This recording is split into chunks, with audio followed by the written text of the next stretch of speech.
Na našem vrtu sadimo 3 sorte mandarine, ki jih lahko gojimo v Sloveniji.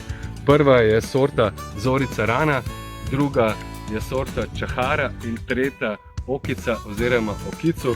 Tukaj imam sorto Čahara, ki ima najbolj debele plodove. To je mandarina, ki zori med zadnjimi. Seveda, najbolj zgodna pa je sorta Zorica Rana in tukaj poskusno sadim zunaj, kaj ti prenese temperaturo -12 stopinj Celzija. Še bolj temperaturno odporna pa je sorta Okica oziroma Okicu, tako da testiramo, drugače pa mandarine obvezno sadimo pod posodovke v posodo volumna 30 do 70 litrov, potem tudi presajamo.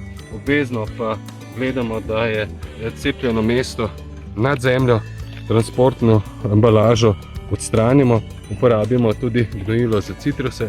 Kar se tiče zalivanja in prezimovanja, pa naj povem, da jih premaknemo pred hujšim mrazom v notranje prostore. Jaz bom 2 sorte testiral tudi zunaj, potem pa zmerno zalivamo.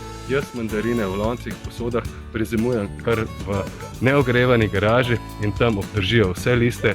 Zalivam pa tudi z gnojilom za citruse, tako listi ostanejo temno zeleni. Pohitite in izberite svojo sorto, na Primorskem bo rasla tudi na prostem.